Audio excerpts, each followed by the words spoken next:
আখিরাতের আশা। অতএব আমরা প্রত্যেক ইনশাআল্লাহ গুনাহ ছাড়ব। বলেন ইনশাআল্লাহ, বলেন ইনশাআল্লাহ, বলেন ইনশাআল্লাহ। একটা একটা গুনাহ ছেড়ে দেওয়া উচিত। একটা একটা। দ্বীনকে ভালোবাসেন, আল্লাহকে ভালোবাসেন, নামাজকে ভালোবাসেন, মাদ্রাসাকে ভালোবাসেন, মাদ্রাসাকে ভালোবাসেন, আল্লাহর কোরআনকে ভালোবাসেন, ছেলেকে দ্বীন শিখতে দেন, মেয়েকে দ্বীন শিখতে দেন। এতটুকু তো কমপক্ষে হবে। আখলাক শিখবে, হালাল হারাম শিখবে, আখিরাতের কিছুটা হলো ভয় আসবে। একদিন হয়তো গুনাহ ছেড়ে দিয়ে নেককার হয়ে যায়। এলেম কখনো ঠকায় না। কোরআন সুন্নাহর এলেম মানুষকে কখনোই ঠকায় না। শয়তানের ওয়াসওয়াসায় যদি কখনো এলেমওয়ালারও কোরআন সুন্নাহর এলেম আছে, কিন্তু তার দ্বারাও যদি কখনো কোনো গুনাহ হয়ে যায়, আল্লাহর দয়ায় আজ নয় কাল কোরআন সুন্নাহর এই এলেমের আলো তারে ধীরে ধীরে অচিরেই একদিন গুনাহ থেকে ফিরায় দেয়। এই জন্য মূর্খ থাকা অভিশাপ। কোরআন সুন্নাহ জানেই না, ও ফিরবে কোথা থেকে? অত পাক নাফাকের মাসলাই জানে না, তে এটার গুরুত্ব বুঝবে কি? অত পবিত্রতার গুরুত্বই বোঝে না। এই জন্য না আমাদের ছেলে পেলেরা পেশাব করে পানি নেয় না, অত জানেই না এটার মানে কি। অত প্রস্রাব করে ঢিলা কুলুকের গুরুত্বটাই জানে না, অত কোনোদিন জানেই নাই, ও শুনেই নাই। ও মনে করছে আমার আচরণ হবে কুত্তার আচরণ, কারণ আমি কত দেখলাম কুত্তা মুত্তা ফানি লয় না, তাহলে আমি কেন মুত্তা ফানি লম? হ্যাঁ বলেন, সোজা হিসাব। ও মা, রাগ হইলে আপনি পানি লন, আপনি টয়লেট পেপার ব্যবহার করেন। আপনি যদি কোন হুজুর আপনি আমার এত বড় কথা করেন, তো তো কইলাম তখন আপনি এখন থেকে টয়লেট পেপার ব্যবহার করেন, তাহলে আপনার উপরে না এটা কথা বলে না। কাজেই সোজা হিসাব, সোজা হিসাব। আমি তো প্রায় বলি, বেটা তুমি যদি বিবেক থাকে, একটা ছেলে মনে রাখো বাবা, তুমি নিজের চোখে দেখো যে মসজিদে যখন 5 ওয়াক্ত নামাজের আজান হয়, তুমি নিজে কালকে দেখো আজান যখন হয় তখন কুত্তা খেউ খেউ কইরা ওই জায়গার থেকে সরে যায়, কুত্তা ঘেউ ঘেউ করে সরে যায় ওই জায়গার থেকে। আর ইমানদার মোমেন সে মসজিদের দিকে ঢোকে নামাজ আদায় করতে। তাইলে যেই মুসলমানের পরিচয় দিয়ে, এই বেটা আজান হইলে তুমি যখন সরে যাও নামাজ থেকে, চলে যাও অন্য দিকে, আর ইমানদার ঢোকে মসজিদে, তো তোমার এই আচরণ মসজিদে ঢুকছে যেই মোমেন মুসলমান তার মতো না ওই ঘেউ ঘেউ করি না কুত্তার মতো, তুমি মিলাই দেখো। যদি মানুষ হয়ে থাকো, যদি মুসলমান মার দুধ খাইয়া থাকো, তো ভাইবা দেখো তুমি এটা কি করছো, তুমি কি করছো, তুমি দেখো। এই জন্য মাঝে মাঝে বেনামাজি তুমি কুকুরের লগে একটা ছবি উড়াইও, সেলফি সেলফি তুললো একসাথে, দুজনের একসাথে মোবাইলে দিবা যে দেখেন দুনিয়াবাসী আমরা 2 জানুয়ারকে কেমন লাগতেছে, আমাদের 2 জানুয়ারের একই আচরণ, আমরা 2 জানুয়ারি পেশাব করে পানি নেই না, এবং আমরা 2 জানুয়ারি মালিককে সেজদা করি না। লজ্জা থাকলে তুইলো। তুমি হুজুরের লগে ছবি উঠাবা কিত্তা? হুজুর তোমার মতো বেনামাজি, তো হুজুরের লগে তুমি ছবি উঠালে কি লাভ হবে? তুমি উঠাবা জানুয়ারের সাথে না, তুমি না বেনামাজি। তোমার সাথে যার মিল তুমি তার সাথে না থাকবা, নাউজুবিল্লাহ নাউজুবিল্লাহ। এরপরেও যদি কারো লজ্জা থাকে তো বলো, আল্লাহ আমাদেরকে হেফাজত করেন। আসলে বাস্তবতা হলো ভাইয়া, একটা মাহফিল ছোট হোক বড় হোক অনেক কষ্ট পরিশ্রমের মাধ্যমে অর্জন হয়, আয়োজিত হয়, অনেকের অনেক রকমের সহযোগিতা মিলে একটা মাহফিল হয়। সেটা যদি কোনো ফায়দা না আসে, শুধু আসলাম আর হই হুল্লোড় করলাম, কিছু মানুষ 2-1 বক্তা কিছু কথা বলে চলে গেল, আমরা যার মতোই আগের মতো রয়ে গেলাম, তাইলে দোস্ত আসলে ইনসাফ না। এটা কিছু বুট বাদাম বিক্রি হলো, চটপটি বিক্রি হলো, কিছু বেলুন ফুটকা বিক্রি হলো, তাহলে এই যে মানুষ যে 10 টাকা 50 টাকা তিল তিল করে দিল, এর কি এই মাকসাদ ছিল? তাইলে ইনসাফ তো এটা। বাস্তবতা তো হইল কোরআনুল কারীমের মধ্যে আছে, আল্লাহ তাআলা মুসা নবীকে বলছে যে তুমি ফেরাউনের কাছেও গিয়া বলো, আল্লাহর কথা বলো। তো উদ্দেশ্য কি? আল্লাহ বলছে ফেরাউনকেও বলবা এই উদ্দেশ্যে যে লাআল্লাহু ইয়াতাযাক্কারু আও ইয়াখশা, হয়তো সে উপদেশ নেবে অথবা আল্লাহকে ভয় করবে।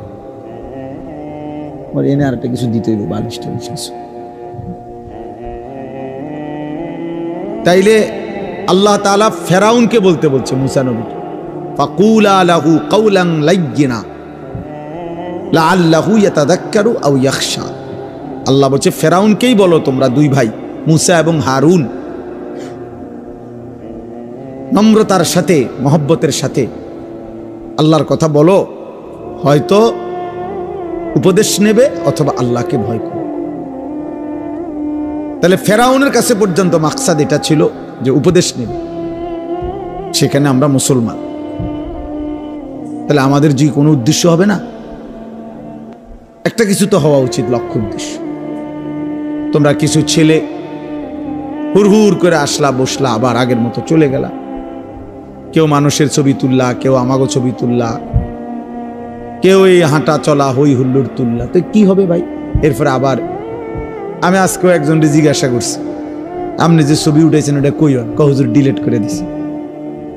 তো তাহলে এটা আবার এই নিজে উঠায় আবার নিজে এটারে মুছালায়, তাহলে এই পাগলামির কোনো অর্থ আছে?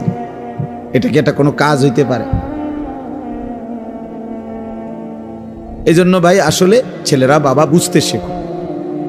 কমপক্ষে আমি যা করছি কেন করতেছি, এটা এর কোনো দুনিয়াবি বা আখেরাতের কোনো ফায়দা আছে কিনা, এতটুকু যদি আমার বিবেকে না থাকে তা আমি আর মানুষ কি? তাহলে তোমাদের মনে করো ইনসাফের সাথে যে আখেরাত বাদ দাও, দিন রাত মোবাইলের এই ছবি তোলার দ্বারা দুনিয়াবি কোনো ফায়দা আছে কিনা তুমি চিন্তা করো। দুনিয়াবিও তো কোনো ফায়দা নাই। তো তাফসীরের মধ্যে আছে যেই কাজের দুনিয়া আখেরাত কোথাও কোনো ফায়দাই নাই, ওটারে লাগভ বলে, লাগভ, অনর্থক কাজ, বেহুদা কাজ। আর আল্লাহ বলছে মুমিন বেহুদা কাজ করে না। ওয়াল্লাযীনা হুম আনিল লাগযি মুরিদুন, আল্লাহ বলেন আমার মুমিন বান্দা বেহুদা কাজ থেকে নিজেকে বিরত রাখে। বেহুদা কথা, বেহুদা কাজ। তোমরা ছেলেরা, তোমরা বউ যারা দাঁড়ায় আছো, বসো বসো ভাই বসো, যতক্ষণ শুনলে এতক্ষণ বসেই শোনো, আবার চলে যাইতে চাইলে কোনো অসুবিধা নাই, কেউই তো আর থাকার জন্য আসে নাই, সবাই আমরা চলে যাব। এই ঘন্টা খানিকের ভিতরে সব আয়োজনই শেষ হয়ে যাবে, সবাই যার যার ঘরেই আমরা ফিরে যাব, আবার একদিন দুনিয়া থেকেই চলে যাব। এই সহজ হিসাব। আমি প্রায় সময় অনেক দিন আমার জীবনে আমি এই প্যান্ডেল যখন ভাঙ্গে, মানে মাহফিলের শেষে তো আমি খানা খাই, তো অনেকক্ষণ পরে অনেক সময় বাইরই, তখন দেখি যে মাইকওয়ালারা মাইক খুলে ফেলতেছে, এই প্যান্ডেলের এক সাইড খুলতেছে, একদম নীরব হয়ে থাকে। আমার খুব মনে পড়ে যে হায়, গত কিছুক্ষণ আগে এখানে কি কোলাহল ছিল, আর এখন সব স্তব্ধ।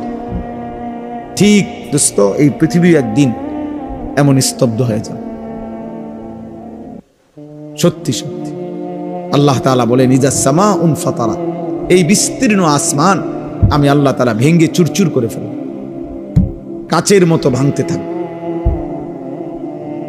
ওয়া ইদাল কাওয়াকিবুন তাসারাত, এই কোটি কোটি তারকারাজি খসে খসে পড়ল। ওয়া ইদাল বিহারু ফুজ্জিরাত, পৃথিবীর সব সাগর নদীর সব পানিগুলো উত্তপ্ত হয়ে টকবক করতে করতে উতরাইতে উতরাইতে বাষ্পের মতো উড়ে যাবে, পানি শূন্য হয়ে যাবে। আল্লাহ তাআলা বলছে। এজন্য আসলে আমরা সবাই, যে বসে আছে সেও আসলে চলতেছে, যে ঘুমে আছে সেও আসলে চলতেছে। বাস্তবতা হলে আমরা সবাই প্রতি ঘন্টা পার হচ্ছে, সেকেন্ড পার হইতেছে, আমি কবরের দিকেই যাচ্ছি, যদিও আমি ঘুমে, কারণ ঘুমের কারণে তো আমি সময়কে থামাইতে পারি না, ঘুমের কারণে তো আমি সময়কে আটকায় রাখতে পারি না। আমি ঘুমাইছিলাম যেই ঘন্টায়, ঘুম থেকে উঠে দেখি আমার উপর দিয়ে 6 ঘন্টা পার হয়ে গেছে। ধরে নেন ঘুমাইবার সময় আমার ছিল অন্ধকার, ঘুম থেকে উঠে দেখি আমি পৃথিবী আলোকিত হয়ে আছে। তাইলে আমরা মূলত ঘুমে থাকি আর সোজা থাকি, বসে থাকি, আমরা আসলে চলতেছি।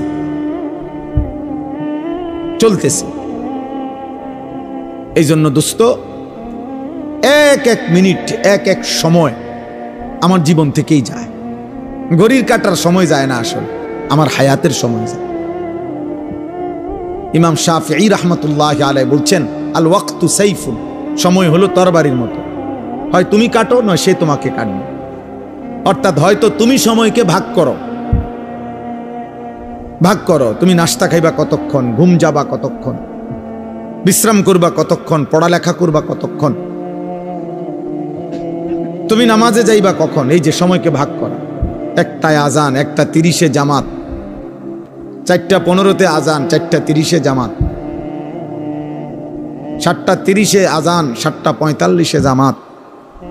এই যে ভাগ, সময়কে তুমি ভাগ করো তোমার জীবনের জন্য। আর নাই তো সময় তোমাকে কাটতে কাটতে কাট করে সেকেন্ড চলেই যাও। কাজে লাগাইলো, নষ্ট করে দিল। এজন্য আল্লাহর নবী সাল্লাল্লাহু আলাইহি ওয়াসাল্লাম বলছেন, নি'মাতানি মাগবুনুন ফীহিমা কাসীরুম মিনান নাস, আস-সিহহাতু ওয়াল ফারাগ। ভাই কথা বলো না, এই ছেলে একদম চুপ, সাবধান,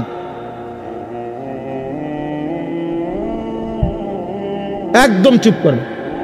তোমার কথা বাকি থাকলে উঠে চলে যাও এখান থেকে, আমার কোনো আপত্তি নেই। কাম খেয়ালি মানুষ আমি দেখতে পারি না, কোনো সমস্যা নাই আমার, যে চলে যাওয়ার কোনো অসুবিধা নেই। আমি তো এটা নির্বাচনী কোনো জনসভা না, আমি কোনো ভোটার প্রার্থী না, আমার কোনো মার্কা নাই।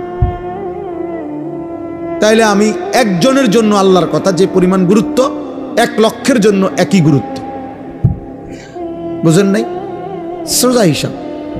কোন গাফিলকে 1000 বছর যেই কলস উল্টাইয়া রাখছে, যেই জগ উল্টাইয়া রাখছে, যেই গ্লাস উল্টানো, ওইটার মধ্যে আটলান্টিক মহাসাগরের পানি ঢাললেও ওই গ্লাস পুড়বে না। কোনো পানির সমস্যা না, গ্লাসের সমস্যা।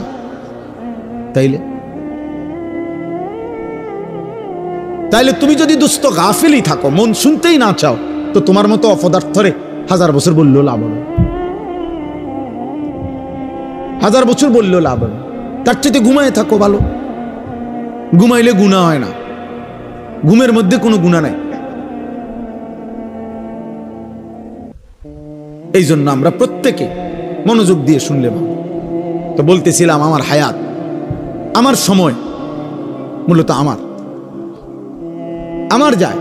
ইনলাম তাকতাহু কাতাআকা, হয় তুমি কাটো নয় সময় তোমাকে কাটবে, তোমার উপর দিয়ে বয়েই যাবে। কাজে লাগাইলো, কাজে না লাগাইলো, আনুগত্য করো আর নাফরমানি করো, সময় তোমার পার হয়েই যাবে। কোনোভাবেই কোনো সেকেন্ড আমাদের জীবন থেকে থেমে থাকে না, থেমে যায় না। এই জন্য সব একসাথে বুঝবে এটা না ভাইয়া, আমরা এটা জানি। এটা কোরআন শরীফে আল্লাহ তাআলার ওয়াদা আছে। আল্লাহ তাআলা বলছেন নবীজিকে, ওমা আকসারুন নাসি ওয়ালাউ হারাসতা বিমুমিনিন। কোরআন শরীফে সূরা ইউসুফে আছে, আল্লাহ তাআলা বলেন, হে নবী, আপনি খুব চাইলেও সব লোক মুমিন হবে না। আপনি আরো চাইলো, আরো চিৎকার করলো, আরো কাঁদলেও হবে না। যেটা আমাদের নবীকে বলছে, তাহলে আমাদের দ্বারাও একই কথা।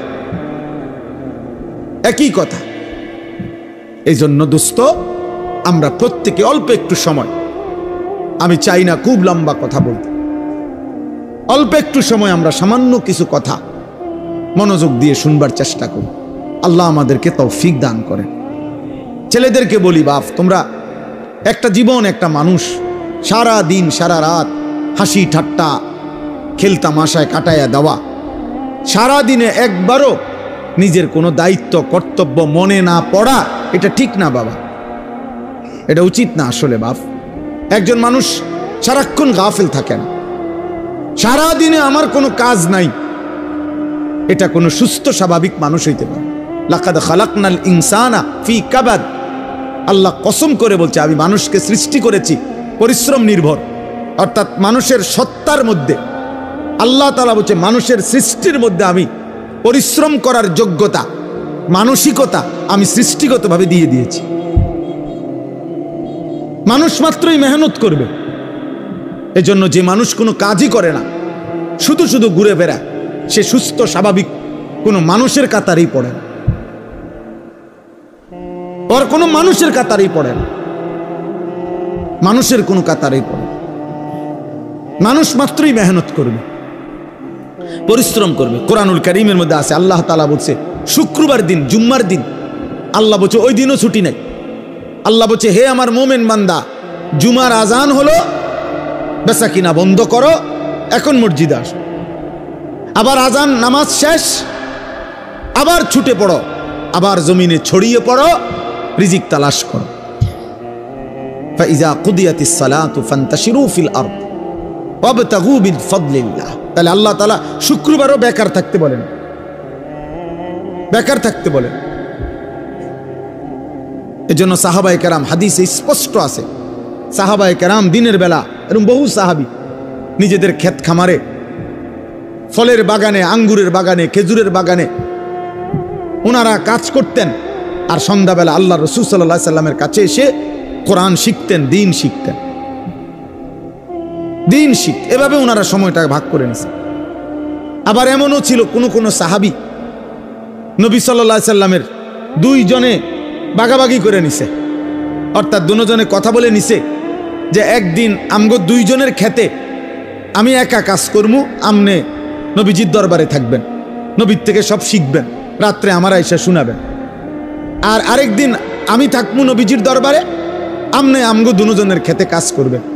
এইভাবেও সাহাবায়ে কেরাম একদিকে সংসারও করছে, বাজার ব্যবসাও করছে, আরেকদিকে দ্বীনও শিখছে, আখিরাতও শিখছে, ইবাদতও শিখছে। সব সাহাবী, এই বয়স্ক সাহাবী, বুড়া সাহাবী দ্বীন শিখছে। বাপ আমাগো 60 বছরের বুড়া মিয়া এক কথা উত্তর দিয়ে দিছে, বয়স হয়ে গেছে, ওনার ইতান কইয়া লাভ নাই, কোরআন শরীফ অশুদ্ধ, সূরা কেরাত অশুদ্ধ, থাক, আর কি করার আছে, যা আছে তাই কোন রকম আল্লাহ আল্লাহ কইরা কবরে যাইতে লইছে। আহারে, এক বুজুর্গ বলছিল, আমি কিতাবে পড়ছি যে হে আল্লাহর বান্দা, দুনিয়া থেকে কোন রকম, তো বারবার বলতে পারছো একটা কথা, যে যদি কোন রকমে কবরে যাইগা, মানুষ বিরক্ত হইয়াও বলে যদি মরে যাইতাম, মানুষ দুঃখ কষ্ট অনেক সময় বলে যদি মরে যাইতাম, মহিলারা অস্থির হইয়া, মহিলারা বেশি বলে এতে মরে গেলে ভালো আছিল। তো ওই আল্লাহর ওলি বলছে, হে বাবা, হে আল্লাহর বান্দা, এখন তো দুনিয়ার পেরেশানির থেকে বললা কবরে গেলে ভালো হইতো, কিন্তু কবরে গিয়ে যখন আযাব শুরু হবে তখন কি বলবা? এবার কোথায় গেলে ভালো হইতো? এখন তো দুনিয়ার থেকে বললা এটা, তখন কি বলবা? তখন কি বলেন? আহা, কোরআনুল কারীমের মধ্যে আছে, নাফরমান বারবার দুনিয়ায় ফেরত আসতে চাইবে, আল্লাহ বলবে কাল্লা, না না, কখনোই না, না রে বান্দা, কখনোই না, কখনোই না। এজন্য ছেলেরা, বাপ তুমি তোমার জন্য কমপক্ষে, আমি সারাদিন এটা বলি, প্রত্যেক দিন সারা বছর চিল্লাই, আমার কথা হইল এদূর কমপক্ষে যে ভাই তুমি তোমার কথা ভাবো। ছেলেটা, তুমি তো সুস্থ মানুষ, 16 বছর, 18 বছর, 20 বছর, শরীরে একটা রোগ ব্যাধি নাই। আমার কোমরে এখানে সারাক্ষণ ব্যথা করে, সারাক্ষণ, ফুল টাইম, ফুল টাইম। আমি চশমা খুলে ফেললে ছোট লেখা দেখি না। প্রতিদিন রাতে ঘুমের আগে গলার জন্য ওষুধ খাই, 4টা ট্যাবলেট খাই প্রত্যেক দিন, খোদার 12 মাস প্রতিদিন। তাইলে ভাইয়া 40 বছর পরে এখন তো দুর্বল আমরা, কিন্তু তুমি তো আলহামদুলিল্লাহ শক্ত সামর্থ্যবান। তুমি কেন নামাজ পড়ো না? তুমি কেন আল্লাহ চেনো না? তাহলে তুমি কষ্ট, ক্লান্তি, দুর্বল সময়ে কেমনে ইবাদত করবা? তখন হয়তো মন চাইবে, কিন্তু শরীরে তো কুলাবে না, তখন তো শরীরে কুলাবে না। আল্লাহর নবী সাল্লাল্লাহু আলাইহি ওয়াসাল্লাম বলছেন, এটাই বলতেছিলাম, যে 2টি নিয়ামত মানুষের এমন, যা থাকাকালীন মানুষ ধোঁকা খায়, কদর করেন।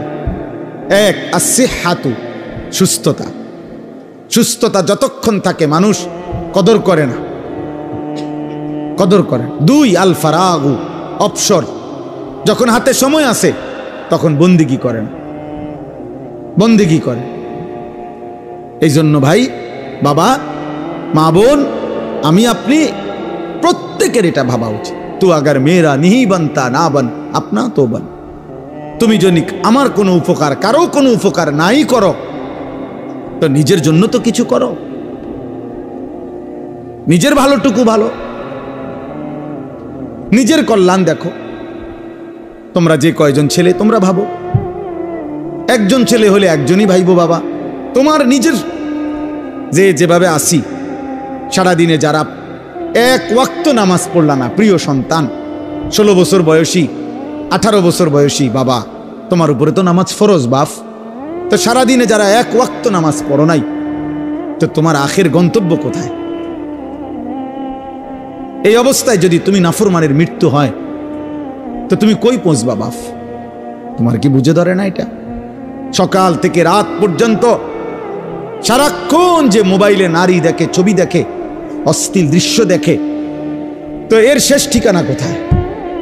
তুমি বলো ভাইয়া, তোমার যদি কোনো বিবেক থাকে, যদি মানুষ হয়ে থাকো, যদি মুসলমানের ঘরে জন্ম নিয়ে থাকো, যদি আল্লাহ বলে কারো নাম শুনে থাকো, যদি নবী মুহাম্মদ সাল্লাল্লাহু আলাইহি সাল্লাম বলতে কারো নাম শুনে থাকো, কোরআন বলতে যদি কোনো কিতাব শুনে থাকো, ইসলাম বলতে কোনো ধর্মের নাম যদি শুনে থাকো, তুমি ভেবে দেখো তো বাপ, এই নারী, ছবি, এই মদ, জুয়া, জিনা, ব্যভিচার, এই সুদ, ঘুষ, এই জোর জুলুম, চুরি, ডাকাতি, ছিনতাই, রাহাজানি, মানুষের উপরে অন্যায় জুলুম করা, মানুষের সম্পদ লুণ্ঠন করা, মানুষের উপরে জোর জবরদস্তি করা, হারাম করা, এর কি কোনো শেষ নাই? কথা বলে না, এর শেষ নাই? বলে না ভাই, কোনো শেষ নাই? ফেরাউন শেষ হয় নাই, নমরুদ শেষ হয় নাই, সাদ্দাত, কারুন শেষ হয় নাই। তুমি তার চাইতে বড় ক্ষমতাধর, তুমি তার চাইতে বড় ক্ষমতাধর হয়ে গেলা। আওয়ালাম ইয়ালাম আন্নাল্লাহা কাদ আহলাকা মিন ক্বাবলিহি মিনাল কুরুনি মান হুয়া আশাদ্দু মিনহু কুওয়াতান ওয়া আকসারু জামআ। আল্লাহ কারুনকে বলছে এই কথা, কোরআনে আছে।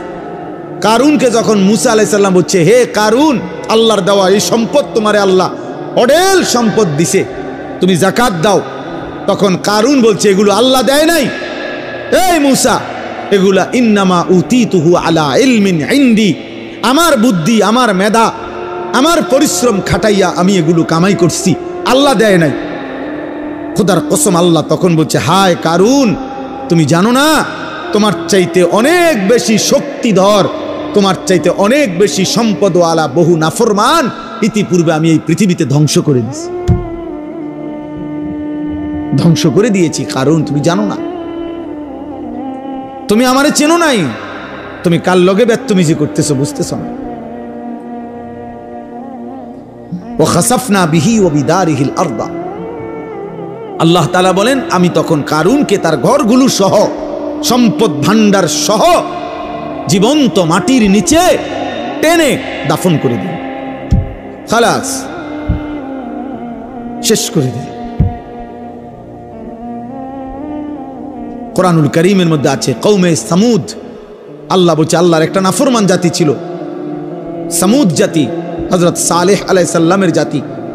তাআলার নাফরমানি করছে এত বেশি পরিমাণ, কোনোভাবে নবী তাদেরকে ফিরাইতে পারে নাই, বরং তারা অহংকারী করত। একদিন রাত গভীরে তারা ঘুমাইছে, একজন ফেরেশতা তাদের মহল্লার মধ্যে আইসা আল্লাহর কুদরতে একটা চিৎকার দিছে, শুধু একটা চিৎকার দিছে ফেরেশতা, ফাসবাহু ফি দিয়ারিহিম জাসিমিন। কোরআনে আছে সকালবেলা দেখছে যে সমস্ত মানুষ, তাদের পেটের বাচ্চা, কুলের বাচ্চা, দুধের বাচ্চা, জওয়ান বুড়া সব উপুর হইয়া পইরা সব মরে গেছে। কোরআন শরীফের সব শেষ হয়ে গেছে। এজন্য ভাই, আল্লাহ আছেন, আল্লাহ আছেন, আল্লাহ আছেন, আল্লাহ আছেন, তিনি দেখতেছেন বাবা। ওয়া না'লামু মা তুওয়াসবিসু বিহি নাফসু, আল্লাহ বলেন, বান্দা তোমার অন্তরের গভীরে যে গুনাহের চাহিদা, কুমন্ত্রণা, আমি তাও জানি। তোমার মনে কি কি হারাম কল্পনা, নারী দেখে দেখে, ছবি দেখে দেখে, রাস্তার মেয়ে দেখে দেখে, উলঙ্গ দৃশ্য দেখে দেখে তুমি কি কি গুনার কল্পনা করতেছ আমি জানি। সুদের টাকা দিয়া, হারামের টাকা দিয়া, কিস্তির টাকা দিয়া তুমি কি কি গুনার পরিকল্পনা করছো আল্লাহ বলেন আমি তা জানি, আমি তা জানি। তুমি নারী নিজের রূপ দিয়া, যৌবন দিয়া কারে কারে দেখাইবার লেগে বাইরে বাইরে ঘুরতেছ আমি জানি বান্দা। আল্লাহ বলে আমি জানি, সব জানি, আমি সব জানি, আমি ছাড়বো না বান্দা, আমি ছাড়বো না, আমি ছেড়ে দেব না বান্দা। অতএব আমাদের জন্য এটা উচিত, আমরা যদি কেউ না ভাবি আখেরাত কার জন্য, এই কোরআন তাহলে কার জন্য নাজিল হলো বাবা? আমরা এখানে সবাই মুসলমান, ছেলেরা তোমরা মুসলমান, আমার বাপ, তুমি বলো বাপ, তাহলে এত বড় কোরআন তাহলে কার জন্য নাজিল হলো? আমাদের নবী সাল্লাল্লাহু আলাইহি সাল্লামের 23 বছরের চোখের পানি কার জন্য তাইল? তিনি কার জন্য তায়েফের রক্ত বহাইলেন? কেন তিনি পেটে 2টা পাথর বাঁধলেন ক্ষুধার কষ্টে? উহুদের যুদ্ধে তিনি দান দান শহীদ করলেন কেন বাপ? সারা রাত দাঁড়িয়ে থেকে ফজরের আজান পর্যন্ত নবী কাঁদতেন, চোখের পানি ফেলতেন। আম্মা জান আয়েশা বলছেন হাত্তা তাওয়াররামাত কাদামাহু, নবীজির 2টা পা মুবারক ফুলে ফুলে যাইত, ফুলে যাইত, ফুলে যাইত। উম্মতের জন্য কাঁদতেন, উম্মতের জন্য কাঁদতেন, উম্মতের জন্য কাঁদতেন। আজ সেই উম্মত এক ওয়াক্ত নামাজ পড়ে না। আমি সব সময় আফসোস করি বাবা, আমার জীবনের একটা আশ্চর্য জিনিস লাগে আমার কাছে, যে আরে মনে করেন আজকে 21 বছর আমি ওয়াজ করি, 21 বছর আলহামদুলিল্লাহ। তা আমার একটা দুঃখ আর কি, যে 21টা বছর ধরে, মানে আশ্চর্যের কথা হলো আজকে আমাদের দুঃখ যে আমরা মুসলমানদেরকেই দিবানিশি, মুসলমান পরিচয়দারীদেরকেই দিবানিশি নামাজের জন্য ওয়াজ করতে হইতেছে। এর চাইতে বড় আফসোসের বিষয় কি? মুসলমানকেই বুঝাইয়া পারলাম না যে নামাজ তার উপরে ফরজ। আহারে আফসোসের বিষয়। ওই দেখো এবারে ধরে রাখছে মোবাইল, শয়তান কোনোভাবে ছাড়ে না বেচারাকে। বেচারা কি করবে? না, ইবলিস তাকে ছাড়েই না, ইবলিস তাকে ছাড়ে না, সে কি করবে? কোরআনে আছে, আল্লাহ তাআলা বলছে ইবলিস 24 ঘন্টা ফাইন্নাহু ইয়া'মুরু বিল ফাহশাই ওয়াল মুনকার। ইবলিস 24 ঘন্টা মানুষকে অশ্লীলতা, বেহায়াপনা, নারী, জিনা, ব্যভিচার, অসভ্যতা আর যাবতীয় গুনার কথা বলতেই থাকে, বলতেই থাকে, বলতেই থাকে, বলতেই থাকে। ও ছাড়তে চায় না, ছাড়েই না কোনোভাবে। ইজা যাকারা খানাসা ওয়া ইজা গাফালা ওয়াসওয়াসা। নবী বলছেন শয়তান সারাক্ষণ উৎপেতে থাকে।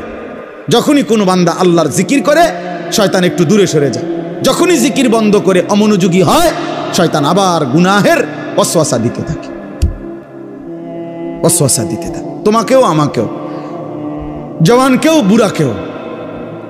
এই জন্য 60 বছরের চাচারও বিড়ি খানা শেষ হয় না।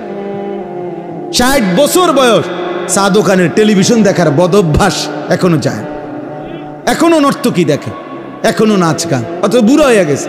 আড্ডি নাই আর, গিরাগারি, জোরাজারি কিচ্ছু শরীরে নাই, শরীরে আর 10 কেজি বলও নাই, কিন্তু বেড়ি দেখার অভ্যাস, নারী দেখার অভ্যাস, নাটক দেখার অভ্যাস, নর্তকী দেখার অভ্যাস।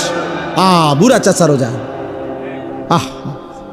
শয়তান কাউরে ছাড়ে না, শয়তান আমারও ছাড়ে না, শয়তান তোমারও ছাড়ে, শয়তান বুড়ারও ছাড়ে না, শয়তান জওয়ানেরও ছাড়ে না, শয়তান নারীকেও ছাড়ে না, শয়তান পুরুষকেও ছাড়ে,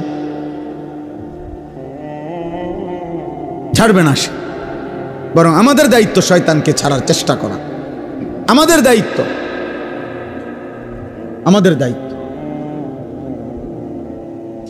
শয়তান আল্লাহর কাছে অনুমতি নিয়ে আনিস। আল্লাহ নবী সাল্লাল্লাহু আলাইহি সাল্লাম বলছে ইন্নাশ শাইতানা ইয়াজরি মাজরাদ দাম।